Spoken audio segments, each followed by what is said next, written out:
Halo, selamat pagi, siang, sore semuanya. Perkenalkan, saya Marcelinus Dewadaru dan pada video ini saya akan memaparkan hasil tugas dari mata kuliah Rekayasa Perangkat Lunak yang dibimbing oleh Bapak Wawan Nurmansyah, Eskom MCS.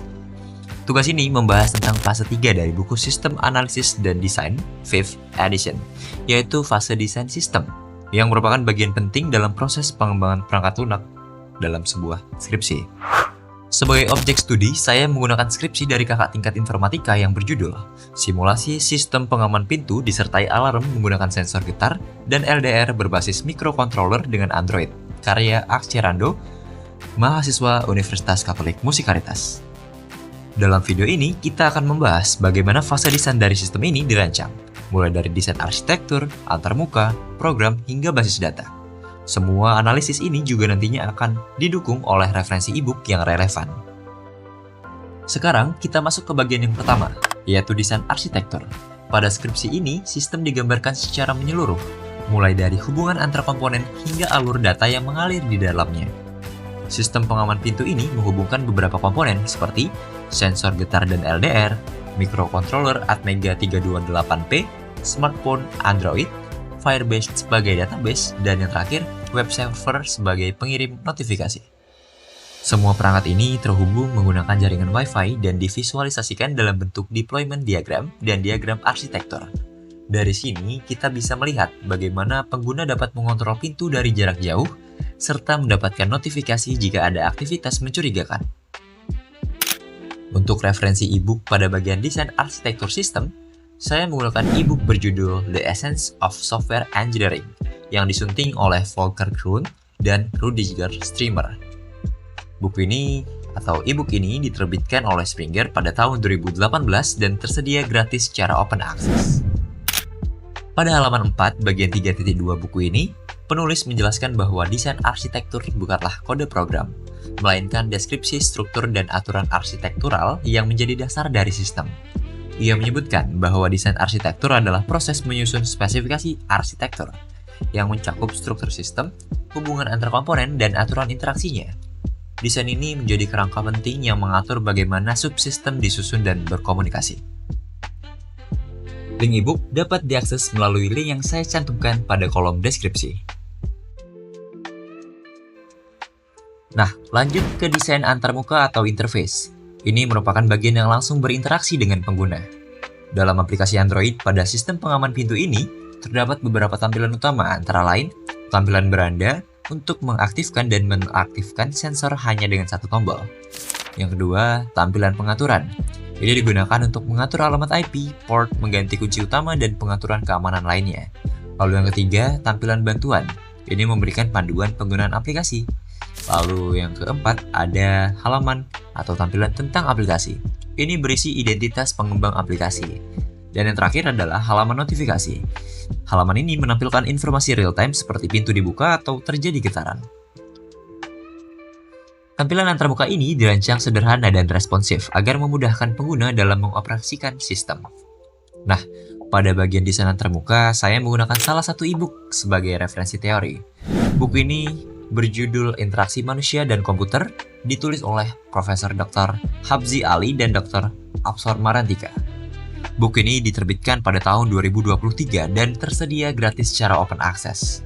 Pada bagian desain antarmuka bab 8 halaman 198 hingga 202, buku ini menekankan betapa pentingnya merancang antarmuka dengan baik sebelum membangun sistem. Di sana dijelaskan, perancangan antarmuka sistem merupakan hal penting yang harus dilakukan sebelum membuat antarmuka. Penulis menguraikan 3 hal utama yang perlu diperhatikan, yakni penentuan sasaran masyarakat, pemakai, dan tugas-tugasnya sangat penting. Kemudian, desain yang baik bagi komunitas yang satu bisa tidak sesuai bagi komunitas lainnya. Serta, desain yang efisien bagi sekumpulan tugas dapat tidak efisien bagi kumpulan lainnya. Selain itu, buku ini memberikan beberapa panduan langkah perancangan UI yang sistematis, mulai dari mengidentifikasi siapa pengguna yang dituju, memahami fungsi bisnis aplikasi, mematuhi prinsip-prinsip desain layar yang baik, hingga memastikan teks dan pesan pada antarmuka dibuat jelas. Link e-book dapat diakses melalui link yang saya cantumkan pada kolom deskripsi. Nah, sekarang kita masuk ke dalam desain program. Desain ini menjelaskan bagaimana sistem ini bekerja di balik layar. Di sisi microcontroller, program utamanya berada dalam prosedur loop yang membaca data dari sensor getar dan sensor cahaya. Kemudian mengirim data tersebut ke Firebase menggunakan koneksi Wi-Fi. Sementara di sisi aplikasi Android, terdapat fungsi setup Firebase dan show notification untuk membaca data dari Firebase dan menampilkan notifikasi kepada pengguna jika ada perubahan status pada pintu. Struktur program sudah dibuat modular dan menggunakan konsep pemisahan tugas antar fungsi agar mudah didebug dan dikembangkan lebih lanjut. Pada bagian desain program, saya merujuk pada e-book Programming Fundamentals, A Modular Structure Approach, karya Kenneth Leroy Busby dan Dave Brunswick. Buku ini diterbitkan pada tahun 2018 dan tersedia gratis secara open access. Pada bab program desain halaman 10-11, penulis menjabarkan langkah-langkah perancangan program yang sebaiknya dilakukan sebelum mulai coding. Langkah-langkah tersebut mencakup memahami kebutuhan program, seperti dengan model IPO, Input, Proses, dan Output. Membuat model logika program menggunakan alat bantu seperti flowchart atau pseudocode, lalu membagi program menjadi fungsi-fungsi modular serta menyiapkan data uji untuk validasi hasil. Referensi dari e-book ini memberikan landasan teori yang kuat mengenai desain program, sehingga saya dapat menjadikannya acuan dalam menjelaskan konsep program desain di tugas kali ini. Link e-book dapat diakses melalui link yang saya cantumkan pada kolom deskripsi. Sekarang kita masuk ke desain basis data. Basis data sistem ini menggunakan Firebase Real-Time Database yang merupakan jenis NoSQL. Tidak menggunakan tabel seperti di SQL, tetapi menyimpan data dalam format JSON yang dapat diakses secara real-time.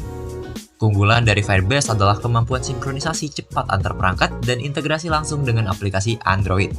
Data yang dikirimkan dari sensor ke Firebase kemudian dibaca oleh aplikasi Android untuk ditampilkan dalam bentuk notifikasi atau status pintu. Salah satu referensi yang saya gunakan dalam desain basis data ini adalah e-book dengan judul Database Design, edisi kedua karya Adrian Watt. Buku teks akademik terbuka yang diterbitkan oleh BC Campus pada tahun 2014, terkhusus bab 8 hingga 12 pada halaman 33 hingga 82, yang mencakup teori dasar perancangan basis data relasional, termasuk pemodelan menggunakan diagram Entity Relationship atau ERD, penyusunan skema logis, serta teknik normalisasi. Link e-book dapat diakses melalui link yang saya cantumkan pada kolom deskripsi. Nah, melalui pembahasan fase desain ini, kita bisa melihat bahwa skripsi Akserando bukan hanya sekedar proyek Arduino biasa, tapi sudah menyentuh banyak aspek rekayasa perangkat lunak, mulai dari arsitektur sistem, perancangan UI UX atau interface, logika pemrograman, hingga manajemen data real-time. Semoga video ini bisa menjadi referensi tambahan, khususnya bagi teman-teman yang sedang mempelajari tahapan pengembangan sistem dalam mata kuliah rekayasa perangkat lunak. Terima kasih sudah menonton, sampai jumpa di video selanjutnya.